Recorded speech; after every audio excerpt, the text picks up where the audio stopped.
Hi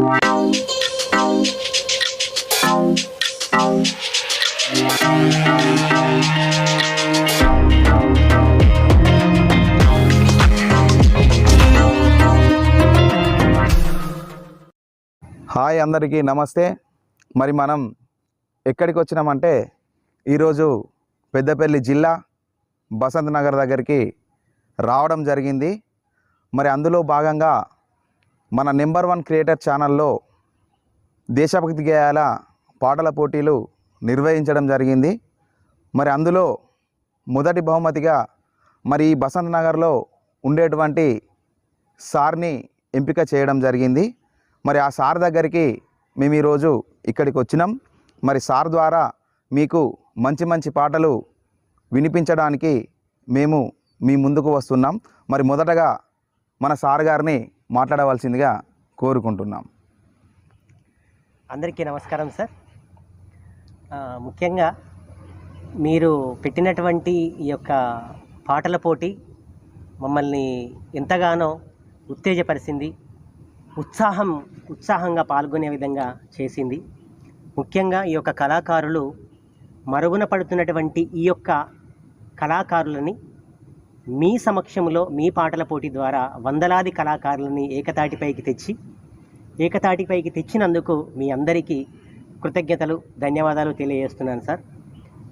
నేను చాలా పాటలు పాడాను. నేను సార్ ఇట్లా పాటల పోటీలు జరుగుతున్నాయంటే నేను కూడా ఇందులో పాట పాడాను. నా పాట చూసి సెలెక్ట్ చేసినందుకు క్రియేషన్స్ వారికి కృతజ్ఞతలు, ధన్యవాదాలు తెలుపుకుంటున్నాను. సారు అంటే స్కూల్లో పిల్లలకు పాఠాలు చెప్పడమే కాకుండా పాటలు కూడా చాలా చక్కగా పాడతాడు. మరి ఎలాంటి పాటలు అంటే తేనె గొంతుల మధురంలా ఉంటాయి సార్ పాటలు. మరి సార్ మీ పేరు, మీ ఊరు, మీరు చేసే వృత్తి ఏందో మా ఛానల్కి చెప్పాల్సిందిగా విన్నవించుకుంటున్నాం. Okay, thank you sir. ఖచ్చితంగా తెలియజేస్తాను. ఎందుకంటే నా తోటి కళాకారులకు కూడా నా గురించి తెలియాలి, తెలుసుకోవాలి. సార్ మాది మారుమూల గ్రామం నర్సింగాపూర్, ధర్మారం మండల్, పెద్దపల్లి జిల్లా. ప్రస్తుతం నేను ఇక్కడ బసంత్ నగర్ ఐఎంఎస్ఎస్ పాఠశాలలో తెలుగు ఉపాధ్యాయునిగా పనిచేస్తున్నాను. మా అమ్మా నాన్న ఇద్దరు వ్యవసాయం చేస్తూ ఉంటారు. నన్ను కష్టపడి చదివించారు. నాకు పాటలు పాడడం చాలా చాలా ఇష్టం. నేను ఏ తరగతి నుంచి పాటలు పాడడం మొదలుపెట్టానంటే 3వ తరగతి నుంచి పాటలు పాడడం మొదలుపెట్టాను. అప్పుడు అక్షర ఉజ్వల కార్యక్రమం అని రాత్రిపూట జరిగేది.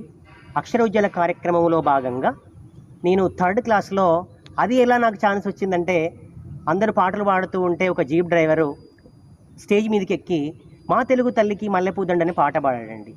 ఆ పాట ఎలా పాడాడు అంటే అన్ని తప్పులతో పాడితే పక్కపండి మా సర్పంచ్ ఉంటే అంకుల్ నేను కూడా పాట పాడతాను అంకుల్ అని చెప్పి స్టేజ్ మీదకి ఎక్కి ఫస్ట్ సాంగ్ మా తెలుగు తల్లికి మల్లెపూదండ అనే ఫస్ట్ సాంగ్ 3వ తరగతిలో పాడాను. అప్పుడు మా గ్రామ సర్పంచ్ గారు 5 రూపాయలు ఇచ్చారు. 5 రూపాయల లోటు ఉండేది. ఇప్పుడు 500తో సమానం అనుకుంటా. నేను చాలా హ్యాపీగా ఫీల్ అయ్యాను. అప్పుడు మొదలైనటువంటి ఆ జర్నీ ఇప్పటి వరకు కొనసాగుతూనే ఉంది. పాటలు పాడుతూనే ఉన్నాను, అందరి మన్ననలు పొందుతూనే ఉన్నాను. మీలాంటి వారి ప్రోత్సాహం కనుక ఉంటే ఇంకా మంచి పాటలు పాడుతూ ఇంకా ముందుకు సాగుతానని అనుకుంటున్నాను. తప్పకుండా సార్, మా వంతు ప్రోత్సాహం మీకు ఎల్లప్పుడూ ఉంటుంది. మరి అదేవిధంగా ఈ దేశభక్తి గేయాల పాటల పోటీల్లో విజేతగా ఎంపికైనటువంటి సార్ గారి నోట మళ్ళీ ఆ పాట పాడవలసిందిగా కోరుకుంటున్నాం. ఓకే సార్, తప్పకుండా పాడతాను. పాడండి. ఒకటే దేశం మనది నిజం, ఒక్కటే జాతి మనది అదే నిజం. వర్ణములేవైనా మరి కులములెన్ని ఉన్నా, వనంలోని చెట్లు మనం వసుదైక కుటుంబకం. ఒకటే దేశం మనది నిజం, ఒక్కటే జాతి మనది అదే నిజం. భరతుడు పరిపాలించిన భారతదేశం మనది, తరతరాల వారసత్వ సంపద మనకున్నది. అరులు చాచి ఆశించే అవసరమేమున్నది, అంతకన్నా హీనమైన బ్రతుకింకేమున్నది. ఒకటే దేశం మనది నిజం నిజం, ఒక్కటే జాతి మనది అదే నిజం అదే నిజం.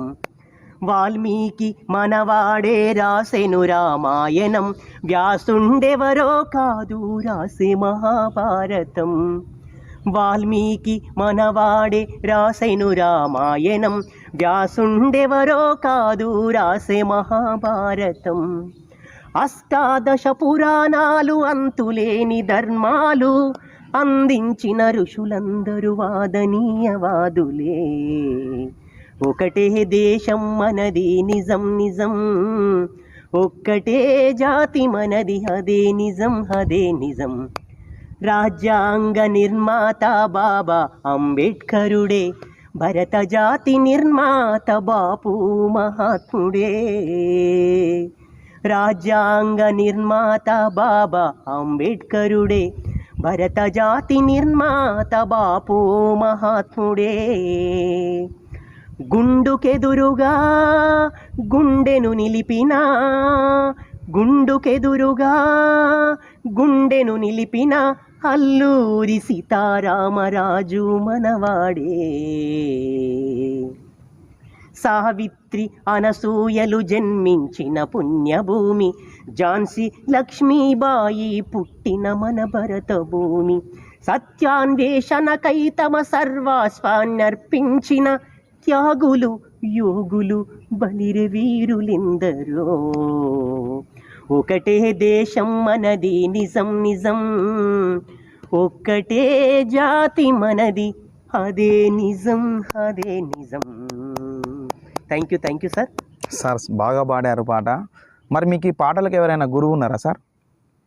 సార్ గురువు అంటే నేను చదువుకునేటప్పుడు సార్, నేను పత్తిపక్క స్కూల్లో చదివాను. నేను చదివింది ఒక్క ప్రైవేట్ స్కూల్లో కూడా చదవలేదు సార్. Very good. అలా కానుంచి మొదలు పెడితే నా బీఈడి వరకు పీజీ వరకు అన్ని గవర్నమెంట్ స్కూళ్ళల్లో చదివాను. అన్ని ఫ్రీ సీట్లే. చదువు కొరకు ఒక్క రూపాయి కూడా ఖర్చు పెట్టలేదు సార్. పుస్తకాల కొరకు మా నాన్నగారు కొనిచ్చారు, కానీ నాకు అన్ని ఫ్రీ సీట్లే వచ్చాయి. అన్ని ఫ్రీగానే చదువుకున్నాను. గవర్నమెంట్ స్కూళ్ళలోనే చదువుకున్నాను కాబట్టే గవర్నమెంట్ ఉపాధ్యాయులు చెప్పినటువంటి ఆ చదువు వల్ల, ప్రభుత్వ ఉపాధ్యాయులు చెప్పినటువంటి ఆ మంచి మాటల వల్లనే నేను ఒక ఉపాధ్యాయునిగా కావడం జరిగింది. ముఖ్యంగా నేను చదువుకున్నటువంటి మా పాఠశాలలో ఇంగ్లీష్ సార్ నాగేందర్ సార్ అని, అతనికి పాదాభివందనం చేస్తున్నాను మీ షో ద్వారా. ఆయన నా టాలెంట్ని గుర్తించి, నా పాటలను గుర్తించి, అప్పుడు నేను 6వ తరగతి 5వ తరగతి చదువుతున్నటువంటి ఆ రోజుల్లో పాటల పుస్తకాలు ఉండేటివి. పాటల పుస్తకాలు కొనుక్కొచ్చి నాకు ఇచ్చి, అరే నాని ఇలా వాడరా, ఇలా వాడాలిరా అని నన్ను ప్రోత్సహించి నన్ను పాటలు పాడే విధంగా ఇంకా ఎంకరేజ్ చేసి ముందుకు నడిపినటువంటి మా నాగేంద్ర సార్ గారికి పాదాభివందనం చేస్తూ అతనికి ఎల్లప్పుడూ రుణపడి ఉంటానని కోరుకుంటున్నాను. మొత్తం మీద సారు ఒక గురువుని తలుచుకోవడం చాలా గొప్ప విషయం. కొంతమంది చెప్పరు, మరి చెప్పారు కాబట్టి సార్ కూడా నేను హృదయపూర్వక కృతజ్ఞతలు తెలియజేసుకుంటున్నాను. మరి అదేవిధంగా సార్ మీరు ఎంత నేను ఎంఏ తెలుగు చేశాను. దాంతో డిఎస్సి కోసం చూశాను. డిఎస్సి ఇప్పటి వరకు రాలేదు. ప్రస్తుతానికి నాకు ఐఎంఎస్ఎస్ స్కూళ్ళలో ఒక తెలుగు ఉపాధ్యాయునిగా ఇప్పుడు ప్రస్తుతానికి నేను పనిచేస్తున్నాను. నాకు ఎంతో ఆనందంగా ఉంది. కానీ నేను గొప్పగా ఎందుకు చెప్తున్నాను అంటే, నేను చదివింది మొత్తం గవర్నమెంట్ స్కూల్లోనే సార్. అలా నుంచి మొదలు పెడితే నా పీజీ వరకు అన్ని గవర్నమెంట్ స్కూళ్ళలోనే. చదువు కొరకు ఒక్క రూపాయి కూడా ఖర్చు పెడతలేను. ఓకే సార్, చాలా బాగుంది. మరి అదేవిధంగా మీరు ఇంకేమైనా పాటలు రాసి ఉంటే మా నెంబర్ 1 క్రియేటర్ ప్రేక్షకుల కోసం పాడవలసిందిగా కోరుకుంటున్నాం. ఓకే సార్, తప్పకుండా. నేను చెట్టుపై ఒక సాంగ్ రాశాను సార్. అప్పుడు కలెక్టర్ గారు సత్యనారాయణరావు గారు ఉండే కళాభారతిలో పాడాను నేను. ఆ పాట పాడిన తర్వాత, అరే బాబు నువ్వు మళ్ళొకసారి పాడరా అన్నాడు. ఆ చరణం మరీ పాడిపించుకున్నాడు. ఆ సారు పాడిపించుకున్నటువంటి ఆ చరణాన్ని పల్లవిని మీకు పాడిపిస్తాను, ఒకసారి వినండి. నిన్ను విడిచి ఉండలేనమ్మా ఓ చెట్టమ్మా, ఎన్నాడు మరచిపోనమ్మా నా చెట్టమ్మా. పొద్దునా లేవంగానే నోటిలో పల్ల పుల్లైతివి, కూసుంటే కుర్చీవైతివి, నిలుసుంటే నీడనిస్తివి తాత అమ్మలకు చేతి కర్రవయ్యి తాత అమ్మలకు చేతి కర్రవయ్యి స్నేహంగా నువ్వు చేరదీస్తివి నిన్ను విడిచి ఉండలేనమ్మా ఓ చెట్టమ్మా ఎన్నడూ మరచిపోనమ్మా నా చెట్టమ్మా. కలెక్టర్ గారికి చాలా ఇష్టమైనటువంటి చరణం. సరే సార్. పాడండి. పెళ్లి పందిరికి తోరణానివయ్యి బంధువులను పలకరిస్తీవి పెళ్లి పందిరికి తోరణానివయ్యి బంధువులను పలకరిస్తీవి పెద్దలను చిన్నారులను చిరుగాలితోటి చేరదీస్తీవి చనిపోతే పాడేవై కాలేటి కాజ్ఞమై చనిపోతే పాడేవై కాలేటి కాజ్ఞమై కలకాల కన్నీరు తీస్తీవి నిన్ను విడిచి ఉండలేనమ్మా ఓ చెట్టమ్మా ఎన్నడూ మరచిపోనమ్మా నా చెట్ట. ఓకే సార్, మీరు ఏది పాడినా సముద్రపు అలలా వెళ్ళిపోతున్నాయి మీ పాటలు, చాలా చక్కగా ఉన్నాయి. మరి అదేవిధంగా ఒక జానపదం పాడండి సార్. ఓకే సార్, మీకోసం నేను తప్పకుండా జానపదం పాడతా.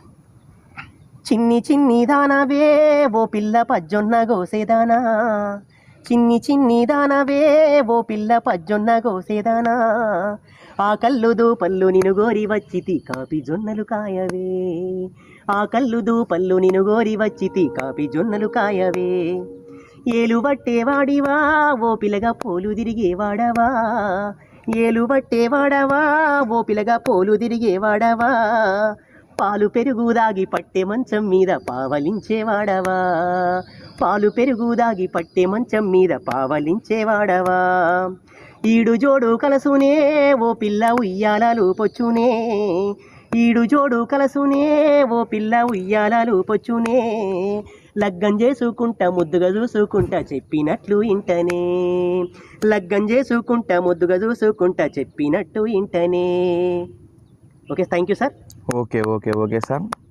జానపదం కూడా మీ నోటి నుండి ఏ పాట పాడినా కానీ ఆనిముత్యాలా వస్తున్నాయి పాటలు, పాటల ఊటలా వస్తున్నాయి మీ నోటి నుంచి పాటలు. కాబట్టి మీ పాటలకు నేనైతే ఫిదా అయిపోతున్నా. ఖచ్చితంగా మా ఛానల్ చూస్తున్న ప్రేక్షకులు కూడా ఫిదా అవుతారని 100% నేను నమ్ముతున్నా. మరి అదేవిధంగా సార్, మీరు ఓన్లీ జానపదాలే పాడతారా లేక సినిమా పాటలు కూడా పాడతారా? ఓకే ఓకే సార్, నేను సినిమా పాటలు కూడా పాడతాను. అంటే మీరు ఆల్రౌండర్ అన్నట్టుగా. ఇంకా సార్, ఇక స్కూళ్ళల్లో ఎక్కువ సినిమా పాటలు పాడడం కాబట్టి పిల్లల్ని ప్రోత్సహించడానికి దేశభక్తి గేయాలు అవే వాడతాం కాబట్టి సినిమా పాటల సైడ్ ఇప్పుడు వెళ్ళను సార్. నేను ఒకసారి మా ఎస్ఆర్ డిగ్రీ కాలేజ్ తరఫున వరంగల్లో సాంగ్స్ కాంపిటీషన్ ఉంటే వెళ్ళాను సార్. ఒకసారి వరంగల్లో సినిమా పాటలకు సంబంధించి వెళ్తేనే నేను ఒక లవ్ సాంగ్ పాడాను. నేను అది పాడతాను సార్ మీ అందరి కోసం. తప్పకుండా. కన్నుల బాధలు కన్నుల నీరే తెలుపును వలచిన హృదయము తెలుపదులే గడ్డిలో పిచ్చిగా పూసిన పూలే ఎన్నడు దేవత పూజకు నోచవులే మెరుపుల్లో తీగల మీద మైనా కడుతుందా గూడు మన ప్రేమకు ఓటమి రానే రాదు ప్రతి నదికి మలుపులు తథ్యం బ్రతుకుల్లో బాధలు నిత్యం ఎదగాయం మాన్పును కాలం సిరివెన్నెల మాత్రం నమ్మి చిగురాకులు బ్రతుకవు కాదా మినుగురులే ఓడి కిరణం మినుగురులే ఓడి కిరణం జన్మనీకేలే మరో జన్మనీదేలే జతను విడిచావో చీతికి పోతానే. ఓకే సార్, అంతే. Thank you sir. సినిమా పాట అనగానే లవ్ సాంగ్ పాడారు. మరి మీరు అరేంజ్డ్ మ్యారేజా లవ్ మ్యారేజా సార్? సార్ మాది మా అరేంజ్డ్ మ్యారేజే సార్. మా మేనమరదల్ని పెళ్లి చేసుకున్నాను. అసలు యాక్చువల్ ఒక చిన్న మెమరీ సార్ మీతో పాల్పంచుకోవాలనుకుంటున్నాను. చెప్పండి సార్, చెప్పండి. మా మేడం మీదనే ఒక సాంగ్ ఉంది సార్. అసలు యాక్చువల్ అప్పుడు చాలా ఫేమస్ సాంగ్, అనిత సాంగ్ అని చాలా ఫేమస్ అయింది. ఆ సాంగ్ నేను ఉట్టిగా పాడితే ఆ సాంగ్ వాడిన అతని గొంతు నా గొంతు సేమ్ ఈక్వల్ గా ఉంటుంది. మీరు వినండి ఇప్పుడు. ఈ ఛానల్లో వినండి, సేమ్ సాంగ్ ఉంటుంది. నాకు ఒక 50-55 మెంబర్స్ కాల్ చేశారు, సరే చందు నువ్వు పాడిన వారా ఈ పాట అని. అసలు యాక్చువల్లీ ఆ సాంగ్ నేను పాడలేదు, సేమ్ గొంతులు ఉంటాయి మావి. ఆ సాంగ్ నేను ఒక్కసారి పాడతాను సార్ మీ అందరికి. 100% పాడండి. అంటే ఈ పాట మీ భార్య కోసం అన్నట్టు, మేడం కోసం. ఓకే సార్, మా మిసెస్ కోసం పాడండి సార్, పాడండి. ఆమె కూడా చాలా హ్యాపీగా ఫీల్ అవుతుంది. 100% పాడండి సార్. నమ్మవుగా చెలియా నీ నిజమే చెబుతున్నా, నా ప్రేమ అనే పంజరాన చిక్కుకొని పడి ఉన్న, కలలో కూడా నీ రూపం నన్ను కలవరపరిచెని, కనుపాప నిన్ను చూడాలని కన్నీరే కాచెని. నువ్వొక చోట నేనొక చోట, నిన్ను చూడకుండానే క్షణముండలేనుని. నా పాటకు ప్రాణము నీవే, నా ఆటల రానివి నీవే, నా గుండెకు గాయం చెయ్యకే అనిత. అనిత అనిత ఓ అనిత, నా అందమైన అనిత, దయలేదా కాస్తైనా నా పేద ప్రేమ పైన. ఓకే సార్, బాగుంది పాట, చాలా చక్కగా పాడారు. ఇప్పుడు సార్ను అడుగుతుంటే పాటల మీద పాటలు ఊటల్లా బయటకు వస్తున్నాయి. మరి అదేవిధంగా ఒక దైవభక్తి పాట పాడవలసిందిగా నేను సార్ను రిక్వెస్ట్ చేస్తున్నాను. మీ ప్రోత్సాహం వల్లనే నేను అసలు ఇంకా పాటలు పాడాలనుకుంటున్నాను. అన్నమయ్య నుంచి ఒక దైవభక్తి గేయం సార్. నిగమ నిగమాంతవర్ణిత మనోహర రూప, నగరాజధరుడా శ్రీనారాయణ. నిగమ నిగమాంతవర్ణిత మనోహర రూప, నగరాజధరుడా శ్రీనారాయణ. నారాయణ శ్రీమన్నారాయణ, నారాయణ లక్ష్మీనారాయణ. దీపించు వైరాగ్య దివ్య సౌఖ్యం బియ్య, నోపక కదా నన్ను నొడబరచుచు.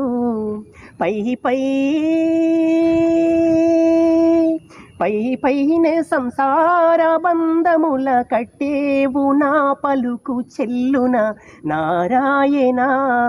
నిగమ వివిధ నిర్బంధముల వెడల ద్రోయక నన్ను భవసాగరముల దడబడ జేతురా. జీవిచేంద్ర వంద్య శ్రీ తిరువెంకటాధీశ నవనీత చోర శ్రీనారాయణ. నిగమ నగరాజధరుడా శ్రీనారాయణ. మరి అదేవిధంగా మీరు పాటలు రాస్తా అంటున్నారు కాబట్టి ఇంకేమైనా కవితలు కానీ పద్యాలు కానీ ఇంకేమన్నా స్టోరీస్ కానీ రాస్తున్నారా సార్? పద్యాలు ప్రస్తుతానికైతే రాస్తున్నాను సార్. నేను ఇప్పటికైతే నా ఏమేంటంటే సార్, ఒక 100 పద్యాలు రాసి 100 పద్యాలు ఒకటేసారి రిలీజ్ చేద్దాం అనుకుంటున్నాను. ఇప్పటికి ఒక 52 పద్యాలు రాశాను సార్. ఒక 100 పద్యాలు రాసిన తర్వాత ఒక మంచి రోజు చూసుకొని మినిస్టర్ గారి చేతుల మీదుగా వాటిని అందరికీ వినిపించబోతున్నాను. అందరూ నా పద్యాలు విని నన్ను దీవిస్తారని కోరుకుంటున్నాను సార్. ఓకే సార్, అంటే 100 పద్యాలు అయిన తర్వాత మీరు బయటికి తీస్తారన్నట్టు, అంతేనా? ఓకే సార్, చాలా ధన్యవాదాలు. ఎందుకంటే మేము అడగంగానే సారు స్కూల్ ఆన్లైన్ క్లాసులో ఉన్నాడు. సార్ మేము మీ దగ్గరికి ఇంటర్వ్యూకి వస్తున్నాం అనగానే సారు స్కూల్లో ఉన్నా కానీ పర్మిషన్ తీసుకొని మా కోసం తన టైంను కేటాయించి మా ఛానల్ కోసం, అంటే నెంబర్ 1 క్రియేటర్ ఛానల్స్ కోసం, మరి అదేవిధంగా మా కోసం టైం కేటాయించి ఈ కార్యక్రమాన్ని మాకు సార్ గొంతు ద్వారా, పాటల ద్వారా, మాటల ద్వారా మా ఛానల్కు ఇలాంటి కార్యక్రమాన్ని ఇవ్వడం మాకు చాలా సంతోషం. మరి అదేవిధంగా మళ్ళీ టైం ఉంటే మళ్ళీ సార్తో ఖచ్చితంగా, ఇప్పుడు చెప్పిండుగా సారు ఆల్రెడీ 56-57 పద్యాలు చేసినని చెప్పిండు. మరి ఆ 100 పద్యాలు అయిన తర్వాత ఖచ్చితంగా సార్ తోటి మేము ఇంటర్వ్యూ తీసుకుంటాం. మాకు ఖచ్చితంగా సహకరించాలి సారు. మరి అదేవిధంగా ఇలాంటి పాటలు ఇంకెన్నో పాడాలని కోరుకుంటూ, అదేవిధంగా పాటలతో పాటు విద్యార్థులకు విద్యాబుద్ధులు నేర్పిస్తూ, అదేవిధంగా విద్యార్థులను చక్కటి మార్గంలో నడిపిస్తూ మరి అదేవిధంగా చదువుతో పాటు దేశభక్తి గేయాల ద్వారా మరి అదేవిధంగా సమాజంలో మంచి చేసే ఉద్దేశం ద్వారా మంచి మంచి కవితలు స్టోరీసు నేర్పిస్తున్నందుకు కూడా చాలా ధన్యవాదాలు సార్కు. మరి ఇంత టైంను కేటాయించినటువంటి మా సార్ గారికి హృదయ కృతజ్ఞతలు తెలియజేసుకుంటూ ఈ నెంబర్ 1 క్రియేటర్ ఛానల్ ద్వారా మేము కళాకారులను ప్రోత్సహిస్తూ వస్తున్నాము. మరి అదేవిధంగా ఇలాంటి కార్యక్రమాలు ఇంకెన్నో చేస్తాం. ఇలాంటి కార్యక్రమాలను మీరందరూ ఆశీర్వదించాల్సిందిగా కోరుకుంటూ ఇప్పుడు మన నెంబర్ 1 క్రియేటర్ ఛానల్ను ఉద్దేశించి మన సార్ గారిని చెప్పవలసిందిగా కోరుకుంటున్నాం. నంబర్ 1 క్రియేటర్స్ వారికి కృతజ్ఞతలు, ధన్యవాదాలు. 250-270 మందిలో నన్ను సెలెక్ట్ చేసినటువంటి నెంబర్ 1 క్రియేటర్స్ వారికి, వడ్లకొండ అనిల్ కుమార్ అన్న గారికి కృతజ్ఞతలు, ధన్యవాదాలు తెలియజేసుకుంటూ, ముఖ్యంగా నన్ను ఈ ఛానల్ ద్వారా అనేక మంది వీక్షించారు. నా మిత్రులు, నా తోటి ఉపాధ్యాయులు, మా ఊర్లో ఉన్నటువంటి మా నరసింగపురం గ్రామంలో ఉన్నటువంటి 200 మంది, మా గ్రూప్లో ఉన్నటువంటి 200 మంది చాలామంది నన్ను ఎంకరేజ్ చేశారు. ముఖ్యంగా నెంబర్ 1 క్రియేటర్స్ సంబంధించినటువంటి మేడం గారు అయితే, సార్ మీరు తప్పకుండా పాడాలి సార్ అని నన్ను ఎంతో ఎంకరేజ్ చేశారు. ఆ మేడం గారు కూడా ఎప్పుడైనా పాడకపోతే సార్ లేట్ అవుతుంది సార్, ఏమైనా ప్రాబ్లం అయిందా సార్ అని నన్ను చాలా ఎంకరేజ్ చేశారు. నెంబర్ 1 క్రియేటర్స్ వారికి కూడా కృతజ్ఞతలు, ధన్యవాదాలు తెలియజేస్తున్నాను. ముఖ్యంగా ఈ నెంబర్ 1 క్రియేటర్స్ ఈ యొక్క ఛానల్ని అందరూ చూడండి, లైక్ చేయండి, కామెంట్ చేయండి, షేర్ చేయండి. మంచి ఛానల్. ఈ యొక్క ఛానల్ను చూడండి. ఇంకా మనం ఈ యొక్క ఛానల్లో పనిచేస్తున్నందుకు ఈ యొక్క ఛానల్ని ఇంకా అభివృద్ధి పరిచే విధంగా అందరం చేద్దామని కోరుకుంటూ అందరికీ కృతజ్ఞతలు, ధన్యవాదాలు తెలియజేస్తూ మీ చందు వెల్మదాసరి.